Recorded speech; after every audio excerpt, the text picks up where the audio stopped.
my God, are we ready to nerd out tonight or what? Welcome, intrepid adventurers, to episode 27 Too late. of Lawfully Chaotic.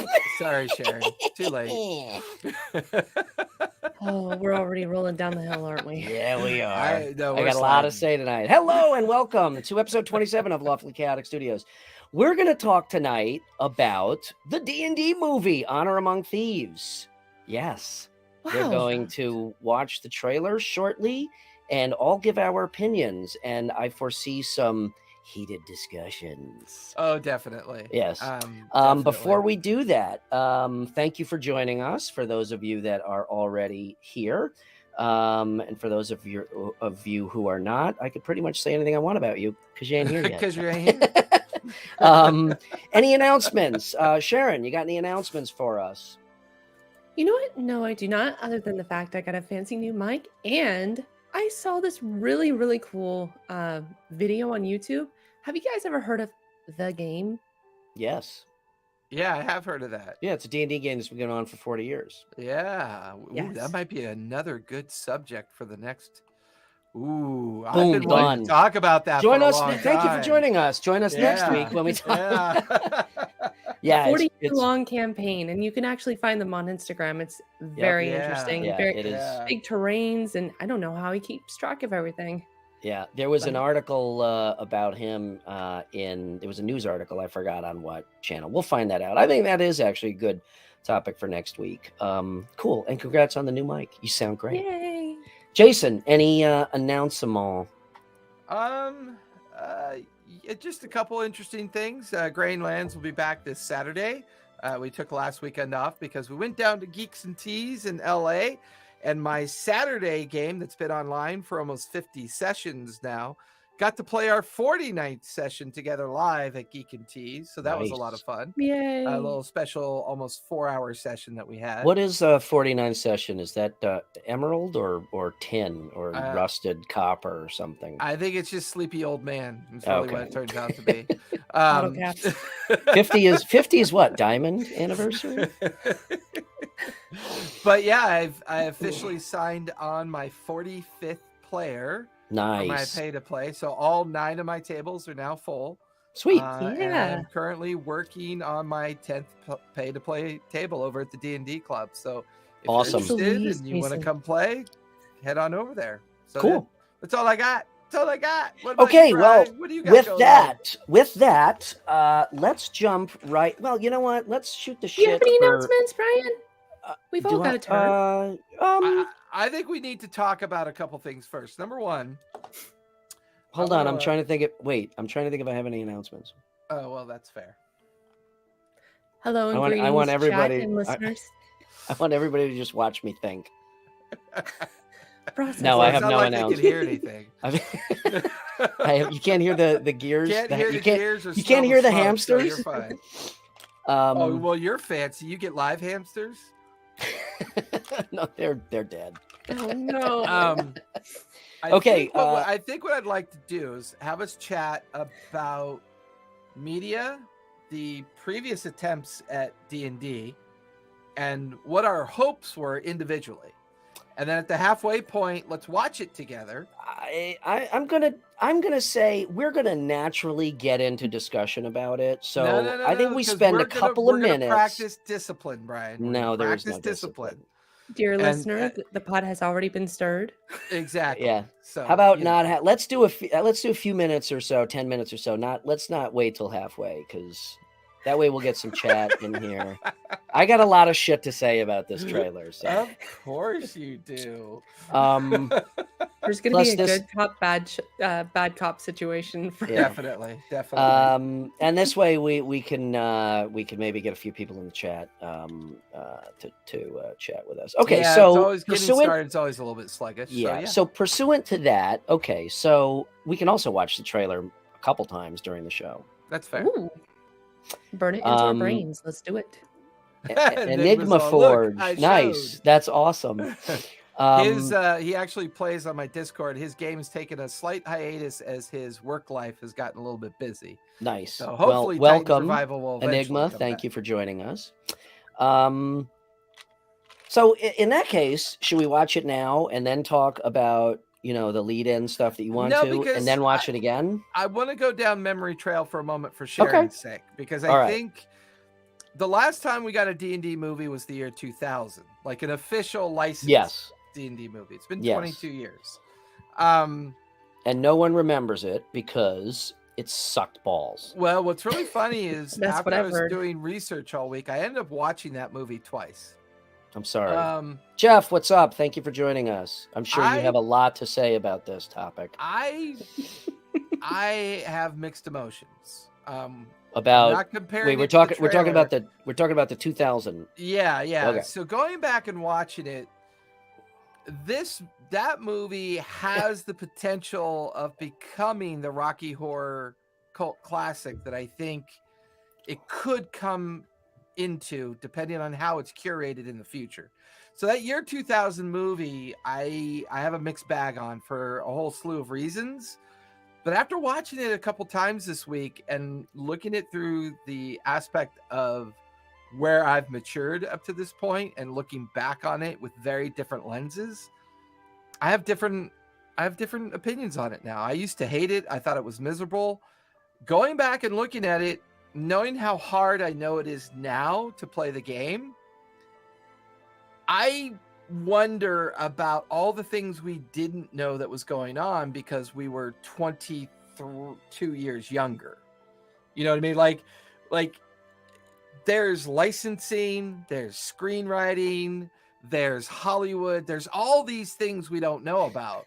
We only Wait, ever have. Let me get my tiny violin for No, Hollywood because it's so hard to make a movie. You know what? I actually never got to see the original D&D movie in the 2000s. I've actually It's- never heard of it until I looked up the new D&D movie. And it's that definitely okay, incredible and it was. and that speaks volumes right there. For somebody who has immersed, as a new player, for somebody who has immersed herself so deeply into the game to have never heard of that movie, because as players and fans, we have shut it out of our brains because it was so shitty. Nah, I don't know if I believe that, but I think as a generational game, each generation consumes the media based on the influence of the media. Most younger generations consume Twitch, YouTube, and whatever alternate platform other than mainstream cable. So they're gonna view things in a different perspective. I think the 2000 D&D movie came out during a time, and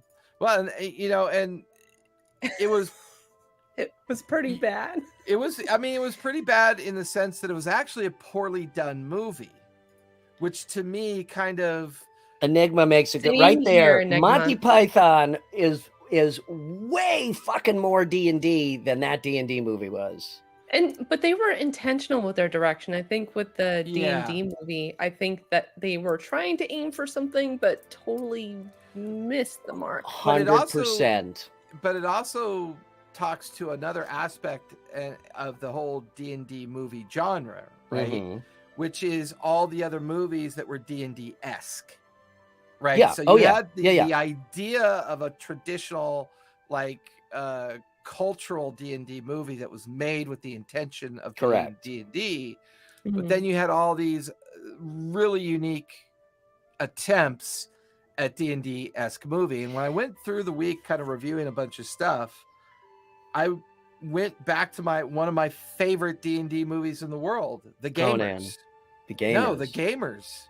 If you ever want to watch a pure D&D movie that'll have you laughing from beginning to end, Mhm. and it was done on a $20 budget, The Gamers. It's amazing. Okay. I need to watch It's an that. amazing movie, and you'll So- enjoy it. Let me throw this out there. I do yes, I agree with Jeff. Best D&D-ish movie is Conan from 82. Too low fantasy, but a good shot. Okay. there's Conan, there's Excalibur, there's Beastmaster, there's Monty Python. Oh, Beastmaster was a there's- horrible movie, and I loved it. right? It was a horrible movie, and I loved it. Okay, and there's there's gonna be a lot of caveats. There's gonna be a lot of caveats. What? I said I've never seen it, so I'm just gonna be like, yeah. There's a lot. I- There's going to be a lot of caveats to what I say tonight, and I Mm. may seemingly contradict myself, but You will. not really. Mark Singer was awesome. And Flan, we know that you can't stand role playing. That's now known. But hey, that's cool because there are a lot of different styles of play. Now, all those movies that we've mentioned so far are like really campy, kind of, for lack of a better word, shitty 80s movies, or right? To a And they certain have degree. that feel about them. Now, it may not be fair to make the same assessment of the 2000 D&D movie because it hasn't had enough time to age and become a mature, cult yeah. classic. However, it has been 22 years. So I'm going to say, yeah, it has. Okay. And the difference is, Paradox, we are staying on topic today, believe it or not.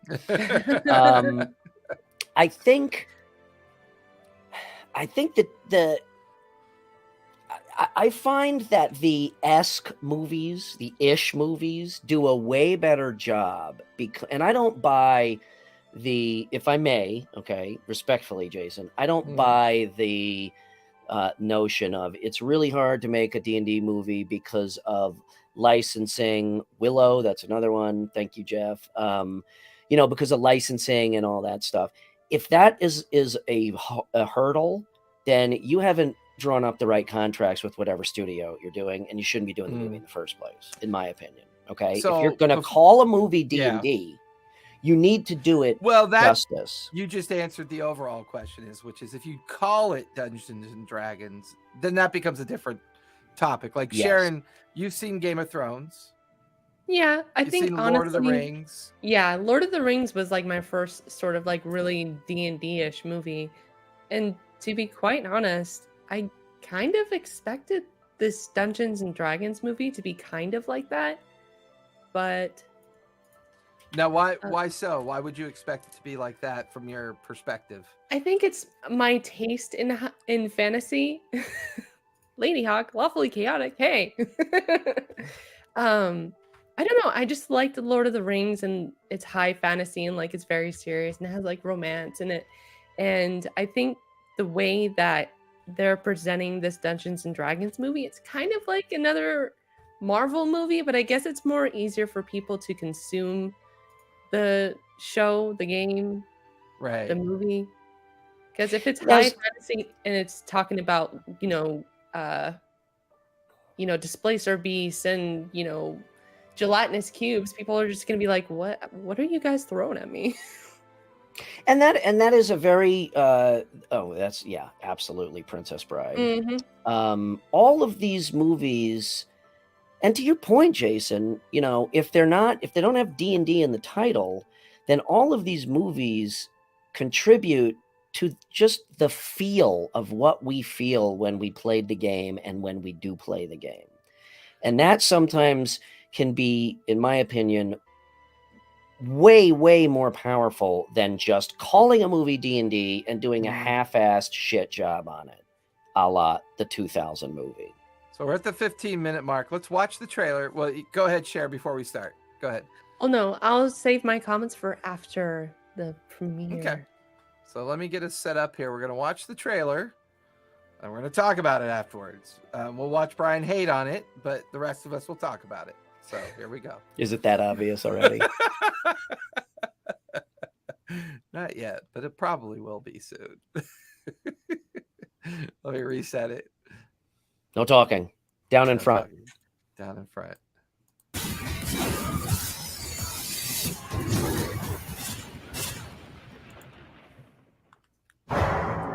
Here's the thing. We're a team of thieves. And when you do this, you're bound to make enemies. Sometimes those enemies come looking for revenge.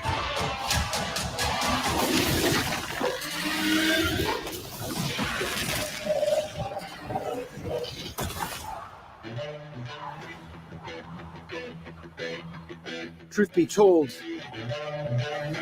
we helped the wrong person steal the wrong thing. didn't mean to unleash the greatest evil the world has ever known. But we're gonna fix it. So how do we pull that off? Figure it out over a drink? Probably best. You need tools. To give us a fighting chance, we're gonna need strength. You got this, right? I know you don't.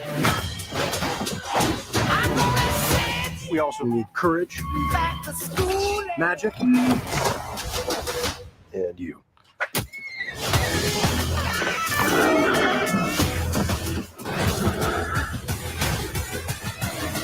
What is that again? It's an owlbear. Let's go! Be warned. There is evil here. I'm glad he's on our side.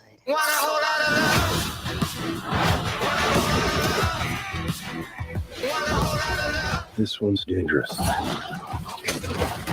But whatever happens,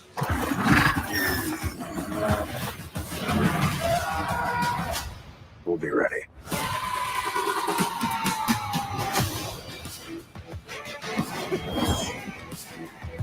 What is it exactly that you bring to this? I'm a planner. I make plans.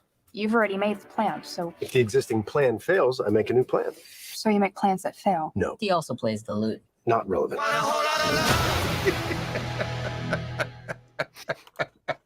I love it. Hey, Brian, how you doing? I absolutely You love want it. you want me to start? Well, I mean, if you want to, I will say, and I hope I'm wrong. Now, again, caveats, because I always like to cover my bases, you know. So when I run for president in 10 years, nobody comes back and says, "Remember that one time you said that thing about the D&D movie? Fuck you." I hope I'm wrong. I do not have good hopes for this movie at all. At all. Would you like to know why? nah, it just sounds like bitter generational tears. No, it's not. No, Yeah, it's let me not. let me lick the screen. See how salty Not, they are. not at all. It's not generational at all. Please do tell Brian. To me, overall, and It's like- and there's a whole bunch of things I want to pick apart, but to me, Yeah. okay, so let me start by saying the owlbear thing, I actually have zero problem with that. That doesn't bother me in the slightest. And yet you have so much hate for druids. I'm so surprised. Well, just because druids suck and they ruin the fucking Hey, game. hey, hey, hey. You get him, Sharon. You get 'em. But let me quash the owlbear thing right now. So, okay, well, it's a little deeper than that. But pursuant to the topic of if you call it D&D, it should be D&D. It should reflect the rules. It should reflect, you know, the mythology and all that. Otherwise, there's no reason. You're just slapping. See, boom, second right there. Druids break campaigns. Conversation done. Rules are meant to be broken. Where was I? Oh yeah, so you're calling a movie D&D. So yes, it should definitely reflect the game itself, which I think this does. Okay, the game, the rules, the system, from what I see, it does reflect that. The owlbear thing, that is just a bunch of butthurt people rules lawyering. Okay, nobody wants to see a fucking druid on the big screen turn into a dog or a fucking raven. Okay, oh, it's a druid as a fucking dog. No, I get it. An owlbear, it's fucking awesome. That's rules lawyering, and I think that takes this to a ridiculous degree. So all of that owlbear anger, believe it or not, like I said, that is the one thing that I have no problem with at all. Okay. Yeah, but now you just immediately launched into something you're cool with, which automatically goes against the idea of D&D immersion. Well, hold on a What second. wait. Why? I'm just saying, because according to Dungeons and Dragons, they can't do that. What do you mean they can't do that? I'm not. They I'm shouldn't serious. be I'm- there. You can interpret the rules however you want to. It's there for a reason. And also, there is such a thing as the rule of cool, okay? And that's exactly what they did right there. Mm. DMs do that You all the are time. free- We've you talked are free about it. to interpret rules. Boom, That's right how- there. Seriously, that's not saying like, oh, a druid just transformed into a dragon or a ship. It's like you know, you're literally picking apart the word beast as in Mhm. as abomination. And like I said, on the big screen, I do get it to a point. Nobody wants to see somebody turn into a fucking dog. Okay. It's boring. All right. Now, overall, that's the only good thing I have to say about this movie, because overall, I gotta say, just the vibe that I get, it looks to me like studio boardroom driven drivel. Like Marvel theme. No, I think Marvel is been a fucking masterpiece, and it's because they gave creative control to people who truly live and breathe that universe, and that's why it's so good. I don't see that here. The directors, they do not have a and I actually looked them up, believe it or not, Sharon. I did my research this time.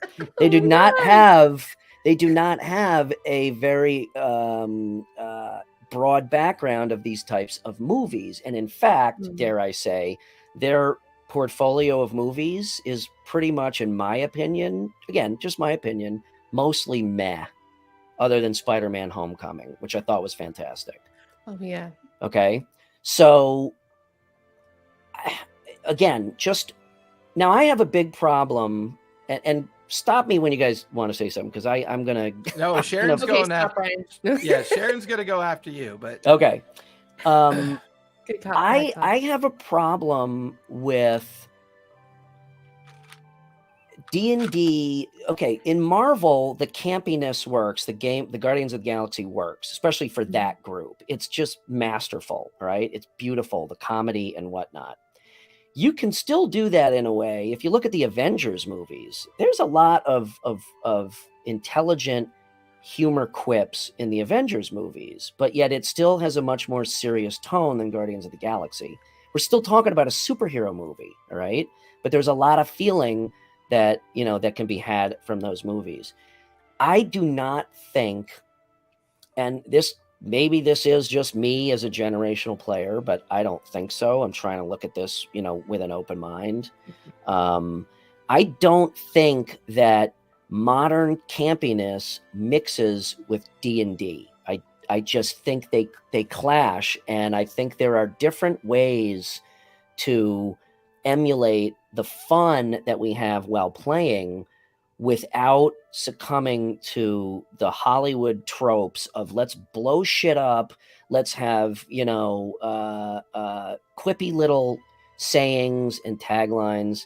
I hated The Witcher, and I've told you this, Jason, because I couldn't get past the vernacular. It was like modern day vernacular in a very, you know, fantasy setting, and it didn't work for me.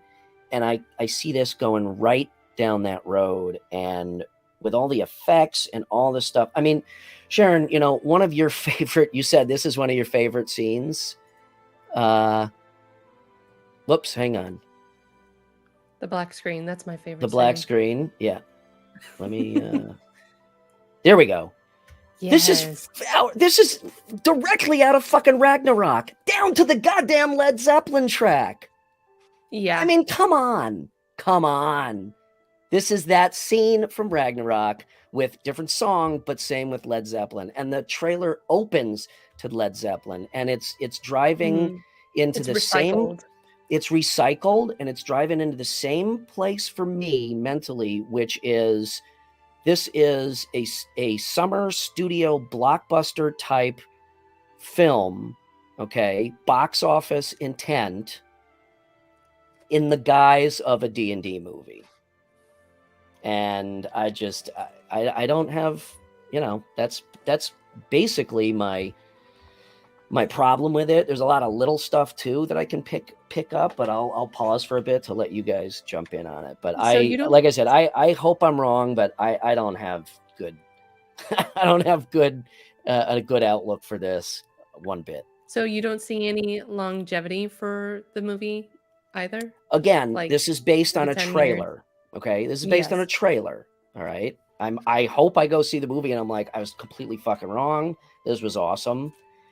I do think that it probably has some longevity, only because it is introducing some rules. Although we have to see again, are they just flashy effects, or are they part of the story?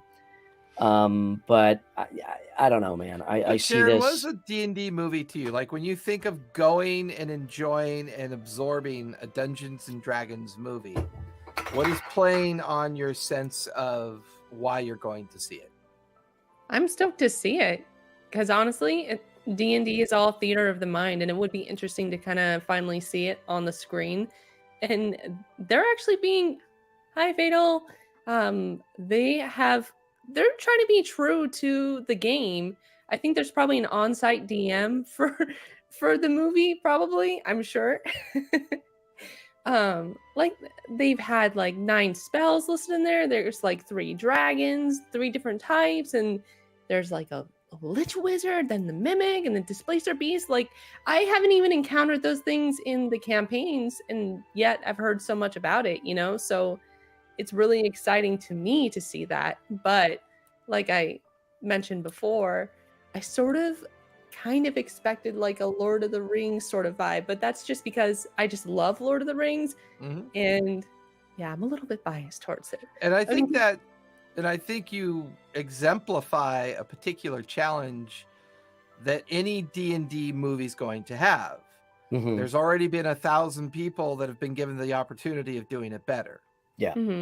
So we are now in a comparative position and not in a speculative position. We're not really speculating it's going to be good or bad. We're comparing it to everything we already know. And that's the problem that this movie faces, is that we're comparing it to you're comparing it to Marvel. You're comparing it to Marvel. No. I'm saying that campiness works for Marvel, in my opinion. I'm actually looking at this in a vacuum. I just think, pursuant to me and my belief of what D&D should feel like from the trailer, this doesn't feel like that. I'm not comparing it. So I think it's also a good point. Go ahead, Cher. Actually, now that you say that, Brian, I sort of didn't like it at first, but then I sort of thought about it, and I think it sort of honestly captures D&D in a sense, because D&D is sort of like serious fantasy, but then there's also some funny, quirky parts, and it's kind of laid back at the same time. So in a way, this movie is, or at least the trailer is sort of capturing that, because even in like that favorite scene that I have with the paladin jumping towards the dragon, like that's a YOLO move in D&D. Like, your bard friend is gonna get swallowed by this red dragon. Hey, the paladin's just gonna go for it and hope for the best. Okay, that's the one comparison that I'm making, Jason. That's fair. In and of itself, that scene's awesome. The fact that it's exactly recycled from Ragnarok. But I think what sometimes we lose focus of is that the way individuals decide to consume entertainment. To be honest with you, I could watch Chris Pine pick his ass for 2 hours and be perfectly happy. I love Chris Pine. He's such an influence on me over the way he saved the Star Trek universe. Yeah. And the way he's been involved with that. That for me, a lot of the influences of a movie have more to do with the people and the attempts that they make at it, and less to do with the studio structure. Anything done in Ragnarok fashion, I will consume like poisonous Skittles. Because I love Ragnarok. Ragnarok to me was the best Thor it's my favorite that ever came out. It's my favorite Marvel movie. And I feel like the retro Guardians, retro Thor, and I'm hoping they're going for a semi-retro approach with D&D. I'm hoping they do, because I'm going to enjoy that even more.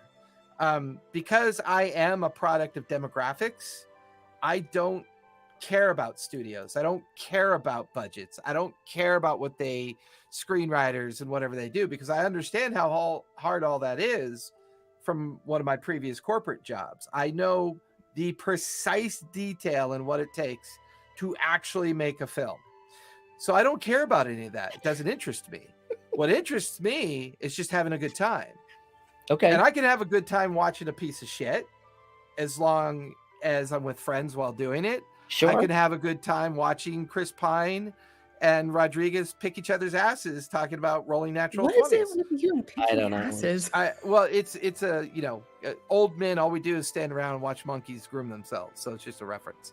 But I recognize the fact that I'm no longer in that marketing demographic, and I will say this is a marketed film. It's a genius drop of a trailer, absolute social genius drop of a trailer. They purposely duplicated scenes and inlaid scenes from reverse angles, and they chopped up the timing so much you never can really draw conclusions from anything they're doing. Oh yeah, which It's and a that brilliant marketing ploy, Yeah, and I and- loved and- it for that. and I'm hoping that is, there are some movies that are summed up in a trailer very easily, and there are some where you're like, wow, that's completely not what I expected, even though I watched the trailer 12 times. I'm kind of hoping that's where this one is going. I feel in regard to Chris Pine, I love Chris Pine also. To me, again, I kind of feel like that's another mistake. You got a huge big name actor. Why not use no names and give them a chance, to at their Well, I big think you're break, right and in let the sense- let the movie be the star instead of the star being the star of a movie that is But I called think this. what you stated earlier is a little accurate. I think they're using some baked in processes. Number one, it was filmed during COVID.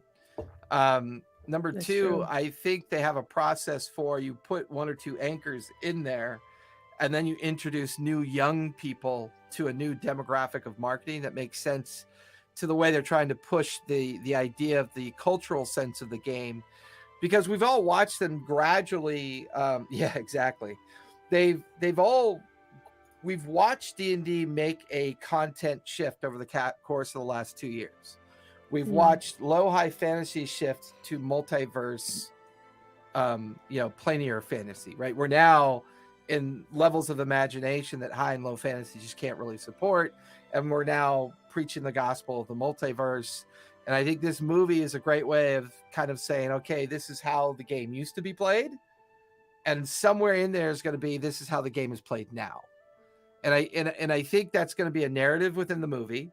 I think for people like me who enjoy consuming the people who act and do what they do and like the whole retro approach, they're going to enjoy it.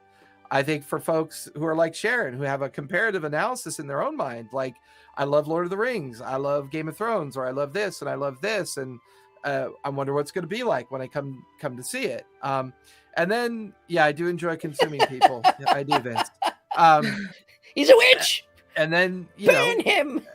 then you've got Brian's more kind of eclectic approach to why do I feel like I'm watching the same thing over and over and over again, because the studios are just out to make money, and, Well, yeah. I get that. Go ahead, Cher.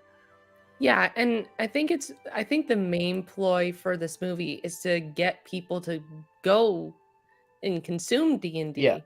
That's the hook. That's the hook, Oh, yeah. line, and sinker for that. And there's going to be way more people interested in the game now because of this movie, because it has some of the plots and scenes that people are already familiar with.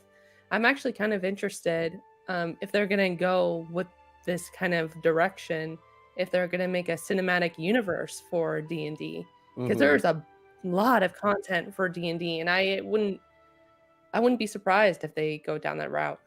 Now, that's What do you very guys interesting. think?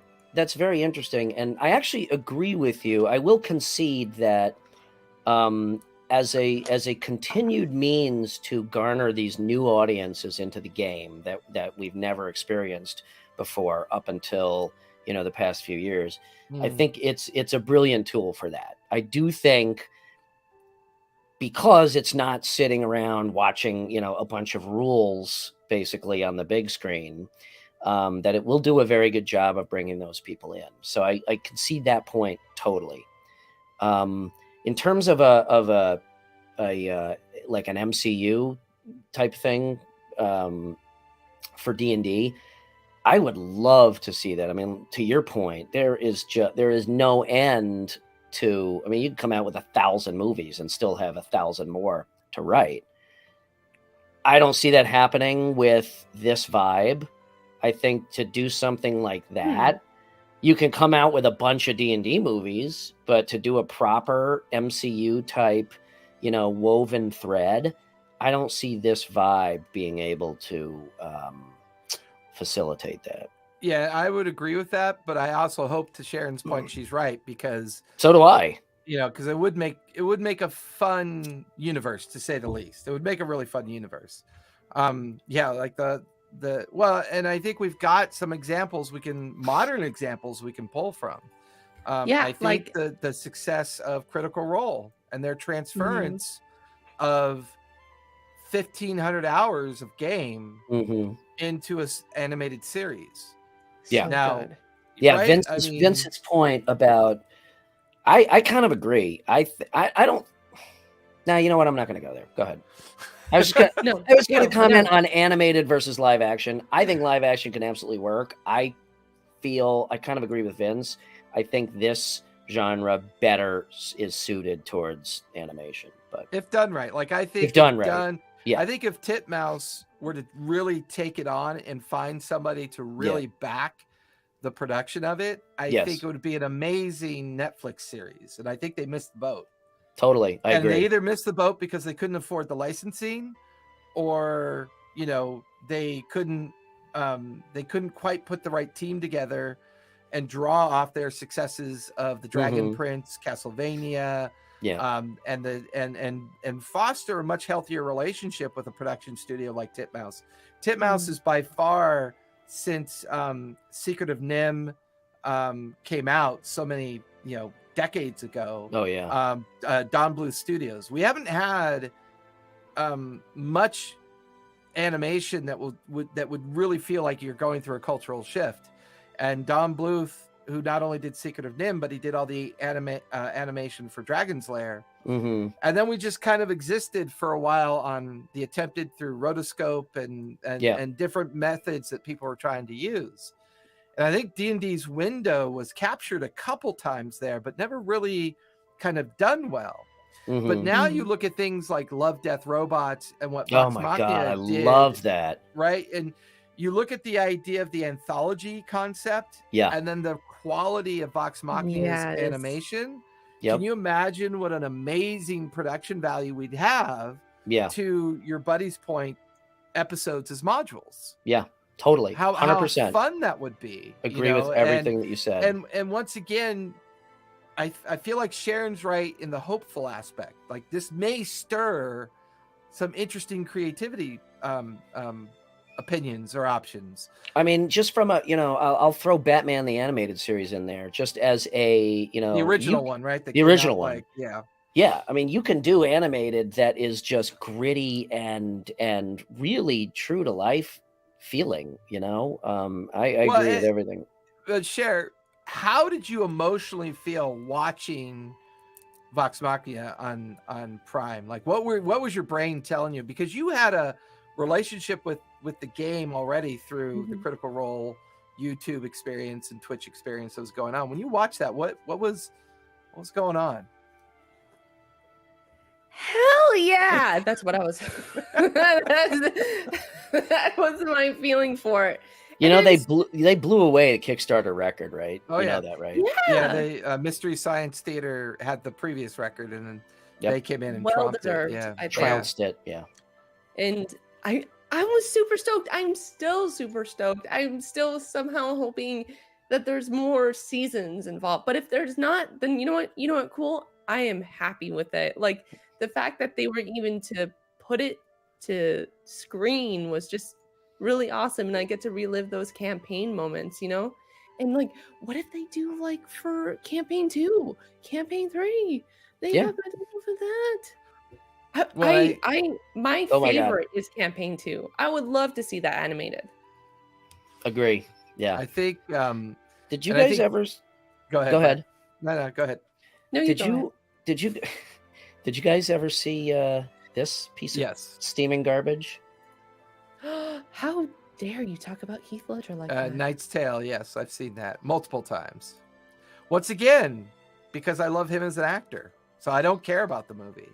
I consume movies very uniquely than most people do, I think. Yeah, but you say you don't care. I mean, it was garbage because you're telling a fantasy story and it's like a bunch of fucking skater dudes. I know. You it was know, like, awesome. oh, let's jump on this horse, grab your lance, and kick this guy's butt, bro. It's like, It it's spoke such a to fucking my disconnect. yeah, but it spoke to my Generation X appeal. It spoke to the days that I used to hang out with my friends like that, and we used to play D&D. And there's a reason why he's not on the I'm West coming Coast. there. I'm gonna fuck up Hollywood, man. A very D&D movie that's not fantasy at all is, Lords of Dogtown. I mean, it's an amazing movie about the it's an amazing A Knight's movie, Tale was garbage, you know. Vince. I'll fight you on that. But You the reason why I like Knight's Tale, and then I'm going to let Sharon go. The main reason I like Knight's Tale is because it spoke to me. I enjoyed most of the actors that were in there, and that's what I watched it for, was them. Mhm. The story didn't really matter that much to me because I was having fun consuming it the way that makes me feel like I'm being entertained. So I wasn't worried about all the noise and all the artifacts and all about the silly kind of line dancing that they did at the end of the movie. It was just a fun trip. Dude, this has nothing to do with D&D, but have you watched The Bear? No, that looks On like Hulu? 2-year-old drivel. Oh, dude. Doesn't appeal to me at all. Okay. Conversation's done. Thank you for joining us tonight on our last episode of Lawfully Chaotic Studio. See? Chad, I Oh, would look at love to- that. See? Vince right there. So fuck you, Jason. I mostly did that for Vince. No, I There's do a like the Bear there's because a the Bear, Chicago. There's a Chicago show. once again, the Bear is a great hero's journey story. Yeah. Right. We all love the hero's journey story, and I think that plays into it. Go ahead, Cher. You were going to say something. Well, no, wasn't there a show that had what's she has red hair, green eyes. She was part of Geek and Sundry. Not Felicia Day. Yes, Felicia Day. She was in a show that was like it The kind of Guild. had like The Guild. Yeah. that was like nerdy sort of D&D vibes to it, and I freaking love there- that show. Yeah, it's a great show. I loved it too. I I haven't loved seen it when they I need to watch. rebooted it because it was fun watching them all age. Mm-hmm. And they rebooted it and they came back for another series of the Guild. They still do stuff on Twitch together. They still play together. I Let still me- watch them play. Yeah, they still play. Let me ask you this, both of you. Is it fair to say that one of the funnerest parts of D&D Is making up words Is- like funnerist? exactly and Okay. making characters, right? What am I going to be? Right? Eh.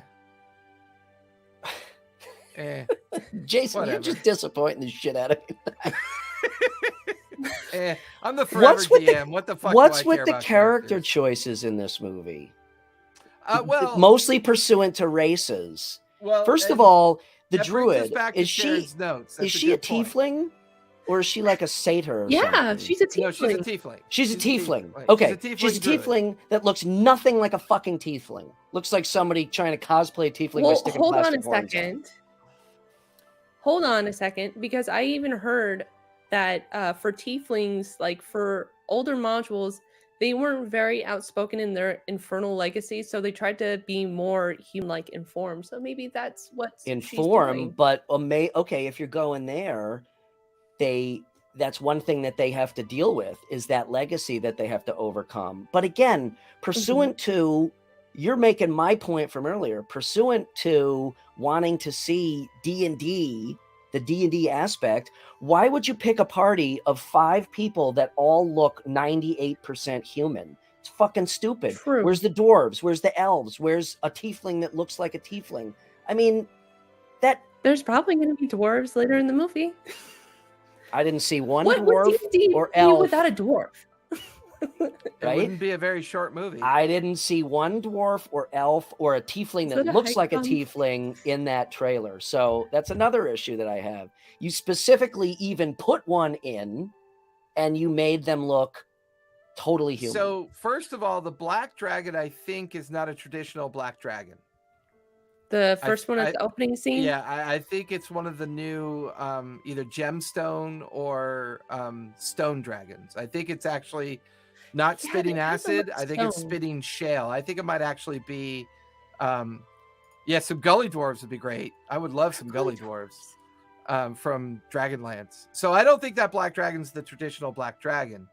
I also don't think that Lava Dragon is a traditional dragon. I think they're introducing some new concepts on some of kind of like traditional concepts at the same time. Now, sometimes it's a trap for a movie to try to speak to too many generational influences. Like, sometimes things get lost. Now, is the basic plot perhaps purposely tropey? We stole something from someone and they're pissed off. I could read you 182 modules that are written that way. So, I mean, did they do that on purpose? But they're not. They're tropey, but with the main characters, they completely avoided all the tropes. I want to fucking see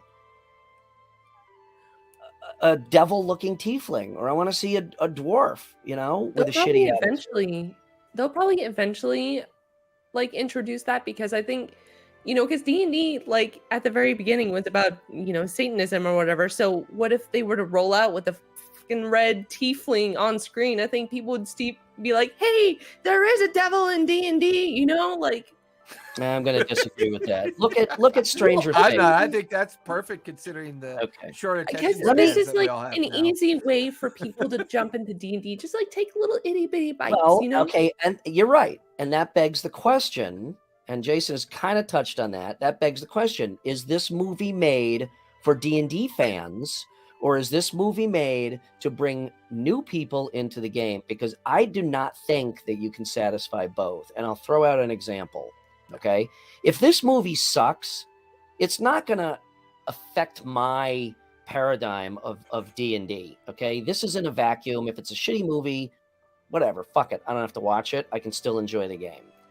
I grew up on Star Wars. That was our entire life as a kid. Okay, Star Wars. I remember seeing Star Wars the first time in the theater when it came out. Used to sit on my driveway with my friends. We'd ride our bikes to the corner convenience store and buy Star Wars trading cards and sit on the driveway and trade trading cards the rest of the day. When they started, the re-release of Star Wars movies with episodes 1, 2, and 3. Yeah, the prequels. Right? Any fucking Star Wars fan on the planet will tell you that those movies are utter fucking garbage. And the reason is because they did those to try to reach the next generation, which in my opinion was a mistake, because they should be catering to the diehard fans who are now parents, who will then bring their kids into that organically and garner that next generation. I love you, Vince.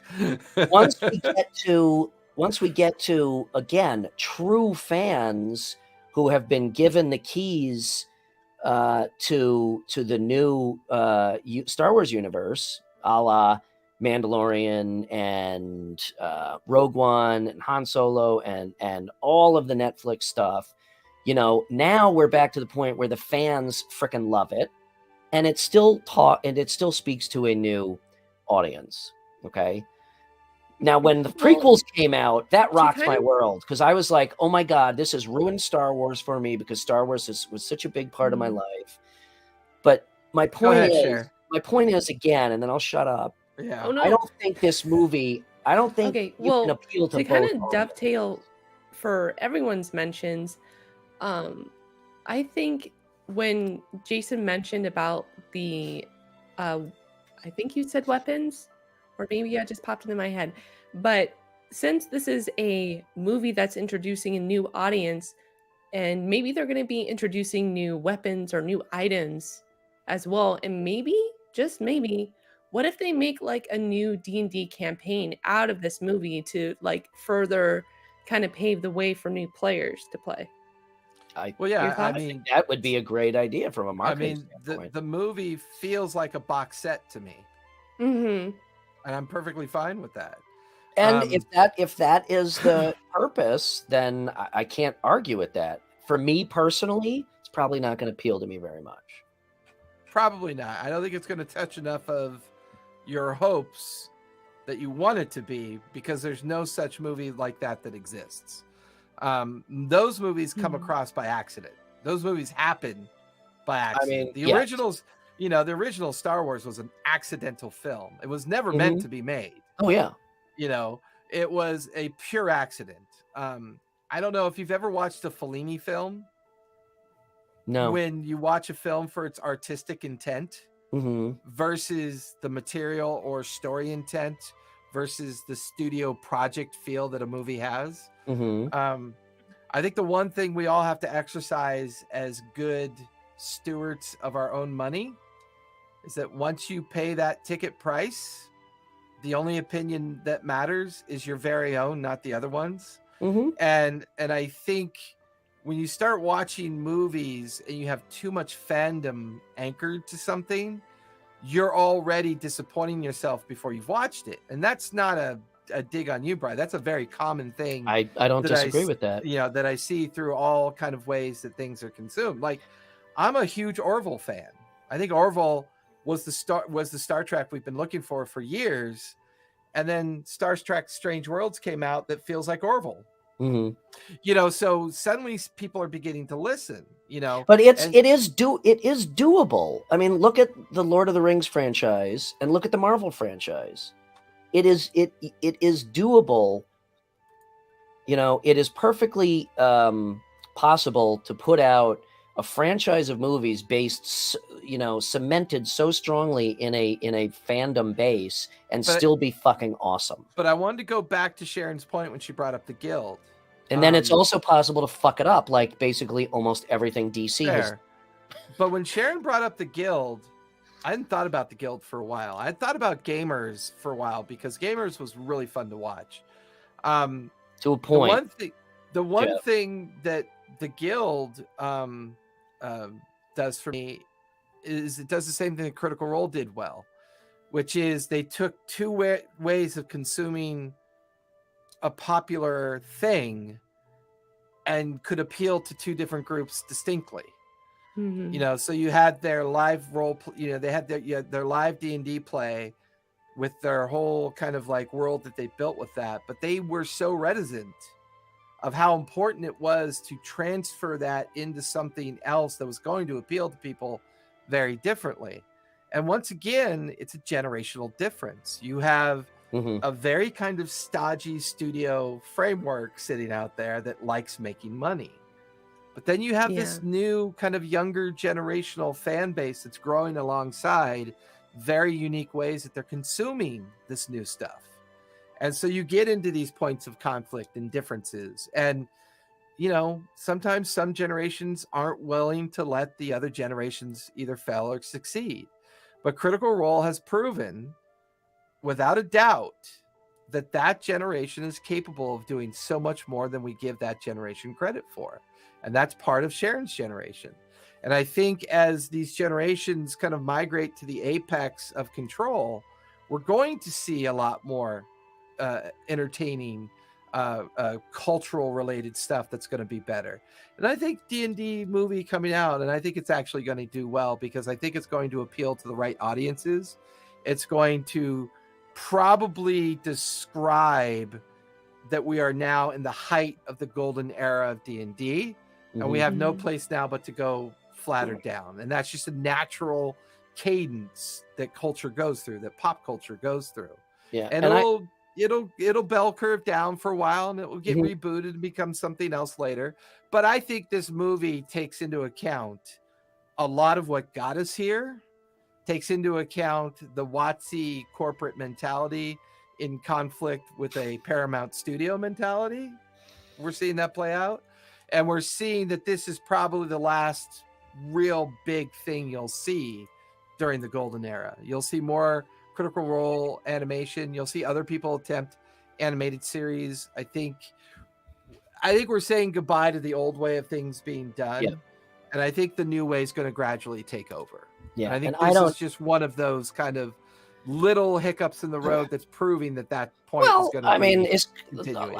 To be fair, this could be a hiccup for me. Will it be a hiccup for the game in general? I don't think so. I agree. I think it's going to do well. What I can see happening, and let me make a point. First of all, I'm not unwilling to give up my generational ownership of this game. Okay, quite the contrary. All right. I mean, I love Critical Role. You know what you can't do when you're dead, Brian? You can't play D&D. You're right. But I love Critical Role. I've done a lot of work for Critical Role, so I am completely open to the next generation taking this way further than we ever did. This particular trailer just gives me the vibe of this is boardroom driven creativity. I've been dealing with that my entire career as a designer. Okay. So I just want to be clear that I'm separating the two. This is not, this is not how I think D&D should be. I just think this is just flat out going to be a shittily made movie. But I think go ahead, Cher. Well, I'm curious, what do you think what things would you change to make it more appealing to you? I think you can still get the excitement. I think you can still get the action. I think you can still get the humor. I just think it needs to be dialed back just enough so that the feel of D&D as a game takes precedence. Okay, I think and change the tiefling red. Yes, I would make the tiefling red, and then the movie's perfect. I just, again, and this is all pursuant on watching a 2-minute trailer. The nice thing about this is we have another episode coming up after we see the movie. Oh yeah. Right? Well, we'll probably do another episode when they drop another trailer. I mean, the movie doesn't come out till next year. We got a couple more. And in typical fashion. But something else that you said that I do want to touch on is, even if the me's of the D&D world hate this movie, okay, I think that it could very well be just that, that open door to introduce people that still have not yet played the game, don't know what the game is, and get them into it. I would hope that if this is the gateway drug into a cinematic universe of D&D, that maybe afterwards that Hollywood would say, you know what, maybe we could do a lot with this that is entertaining yet deeper, a la what's going on in Marvel, and really do it right. And here's an interesting your buddy had posted a link to the Kotaku.com site, and I'm going to read that, which has that, and they said that basically sums up what I'm saying. It's two different genres, and it doesn't mix for me. That's fair. I think the short. Well, I'm gonna do a quick, kind of like we might go over today. So, because I want to get Sharon's opinion on this little story I'm gonna tell, because no offense, your opinion's already kind of, I know what it's gonna be, so I'm okay with it. That's fine. But running as many tables as I do, I get the privilege of experiencing a lot of different ways people try to play. And I'm privileged enough that they trust me not to interfere with what they try to do. That the affirmation of the game is the emotional, the emotional fun that people are having because they feel safe enough to try to fail and to try to succeed at the same time. I have a player in my Wednesday night game who only made it as far as 2nd edition. And now he's, a member at our table. And we're playing the Adventures of Nicodranus, and we're taking on the Cult of the Chained Oblivion. And it's going to be mostly a dungeon crawl with some city activity later on. And watching him play for the first time last night was probably one of the most emotional experiences I've ever had. Because at the end of the sessions, I always take 5 minutes to talk about the session and get the feel from everyone on how it went, how everyone felt about it. And it was an incredible moment for me. It was an incredible moment for me because I no longer view the game as something that has to be owned by a generation. That matters virtually zero to me. We are privileged enough to be a part of something that has now encompassed so many generations of play that there's virtually not a single comparable game out there that can stand up on that same kind of legacy of, my grandfather's father's brother's nephew played, or niece, or grandmother, or aunt, or uncle, right? There's just 10 years goes by, 10 years goes by, 10 years goes by. The only thing unique about this current generation is the access to so many different ways to consume something that wasn't able to be consumed other than one single way. And I think we're watching that play out. I like the fact that it looks like Marvel, because I think that's going to help a lot. I'm in the business of earning a living through the D&D, the D&D brand. So I know that movie's going to help with that. I know that movie's So gonna be all an this is amazing a gateway. personal greedy money grab for you. I get it. Not necessarily greedy. I I'm think totally joking, dude. Go ahead, Cher. I'm joking. I think to me, this is like a grand opening for everybody. Just like kicking open the doors Yeah. and just saying, Yeah. come on, guys. Come check it It's out. great. Just come on in. Even better jump yet, what in. you just said, Cher. Come check out what you've been missing. Yeah. You know how Come on. hard it Woo. is for people to find games? I mean, we did a whole episode about it. Yep. It's hard. And this amazing, glossy movie that takes a very Marvel-esque approach with a kind of over-the-top budget with probably a little too much corporate involvement. And they've got some pretty decent actors and actresses together, although I don't like to differ between the two. They got good actors together. And I think we're going to see something unique come out of this. I think the parts that are going to be bad are the ones that the corp touched. And the really good shit is going to be the ones that they didn't touch. And something's going to come out of that. I feel like that was the lesson that was learned from Star Wars. I feel like they're learning that lesson with Doctor Strange. There's a lot of lessons to be learned with Doctor Strange. The way they treated the Red Witch in that movie, I couldn't even finish the movie. It was a lot of people had a problem with her. The way they portrayal. treated her character, the actress, the narrative of the all-consuming 1950s out-of-control mother was awful. And they're going to learn a valuable lesson from it. I think Rogue One also taught Star Wars a valuable lesson. So there's going to be two things out of this movie. They're either going to learn from it, or it's going to be another 20 years that we wait. But you know what the main difference is, though, is that people can actually jump in the adventure. You can't jump into Star Wars. You can't jump into Lord of the Rings. Yeah. You can live and breathe this adventure, and that's why I like your original comparison of being a gateway. Like, here's the door. Look at what you've been missing. Why aren't you playing this game? This imagery representation we're giving you is just a microcosm of an entire amazing culture you could be a part of, as well as play a most amazing game that you could be a part of. So I agree with you. I think, and I hope that, to your point, Jace, that this will be a learning experience. And I kind of see this as like a test bed for the studios to kind of realize, like, okay, there is money to be made. And now there's a deeper level of content that can be had in a much more thoughtful way, for sure. Well, so, and I would say, as an example to that, if you go into the YouTube sphere and avoid the comments and avoid all the toxicity that is the YouTube comment robot space, and you do a search for anything D&D movie related, type at the end of it fandom. There are some really cool fandom pieces out there. Oh, I'm where sure. They've taken actual D&D movies, either that went straight to DVD or whatever, and they've redone them.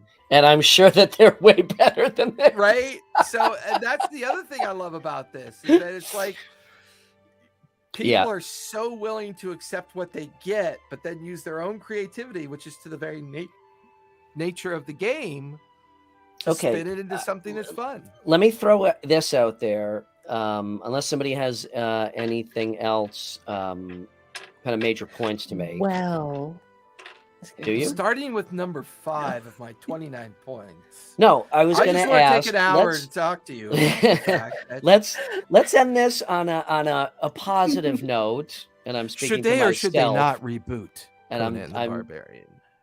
no. I say they reboot it. Well, actually, no. That's a whole nother. Let's all say what is our favorite part of the trailer, like the most exciting glimpse of Okay. something that we're most excited for. You go first, Brian, then Sharon second. No, I got to think about it for a second. He's got to think about it for 10 minutes. Sharon, what was your favorite part? Well, you all know that my favorite part was when the paladin was jumping towards the red dragon as it's being chomping the bard. But also another cool part is when one of the cultists was using Misty Step to avoid, I think it was, what was That was it? pretty It cool to was see that spell have some action. Ray to of it, right? Frost Yeah. from the sorcerer. Yeah. That was Yeah. really Yeah. cool. Yeah. I I was like, agree. that's Misty Step. That's so cool. Yep. Yeah. I will say I got that also. That actually stands out for me too, is the Misty Step spell. Yeah. But otherwise, I love the owlbear.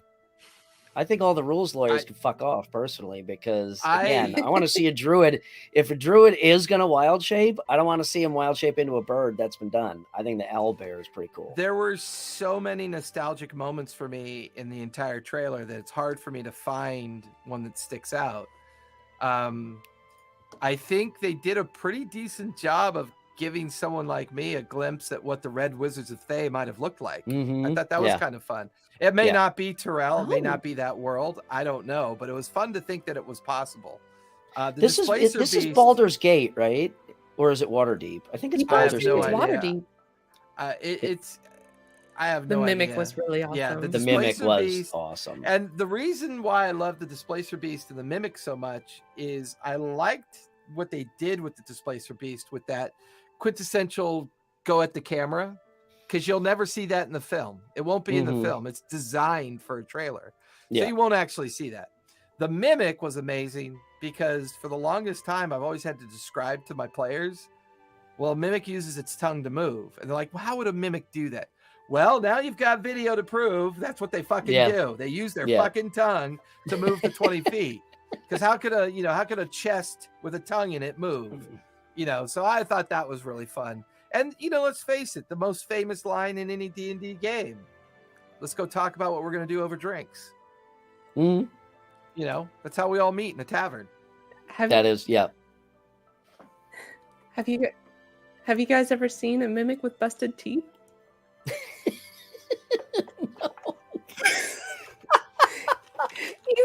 Oh my god, that's fucking awesome. That's awesome. Come over here so I could bite you.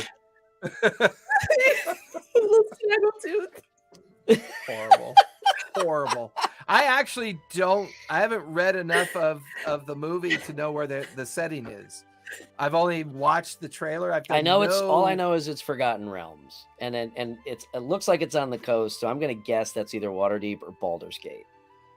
That's My what I guess heard. would be Waterdeep. that if you're about to release, I think it's Baldur's Gate because the river runs through the center of town. Yeah, That's so cool I would guess you that guys are too. able to point that out. So cool. I was hoping that Nerds! Yeah, I know we are nerds. I was hoping that it was just going to be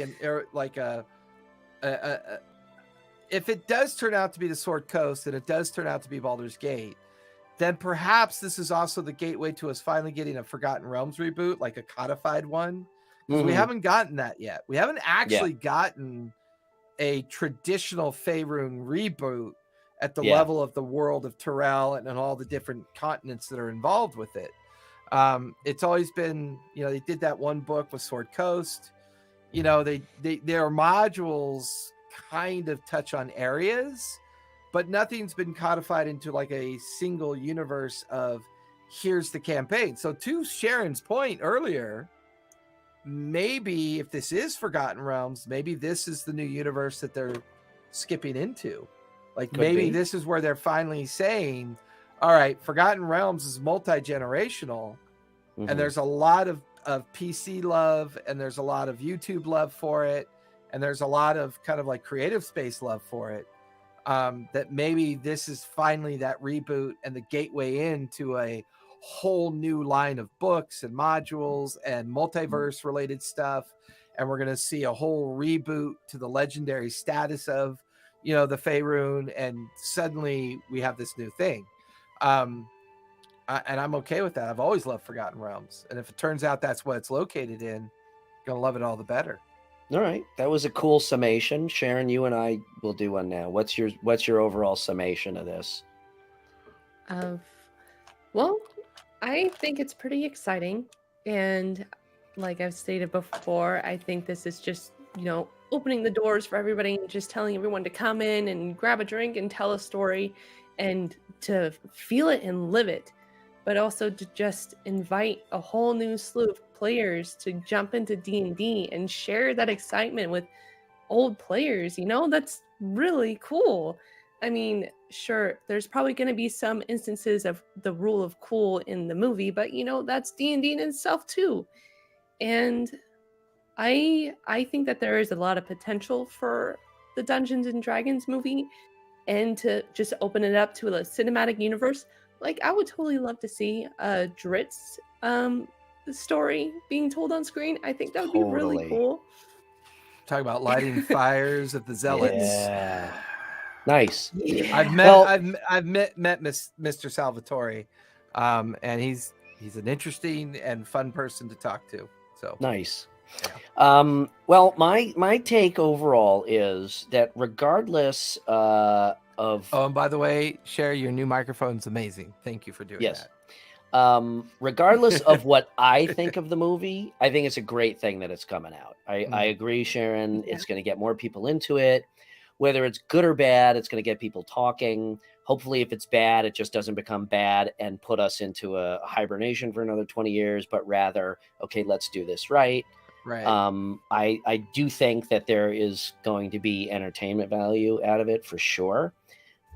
So yeah, even though I at this time am very pessimistic about it, I'm also extremely excited, and I do think it's a really good thing. And I hope it's fucking awesome, and that next time I can come on the show after we see it and say, yeah, I was 100% wrong.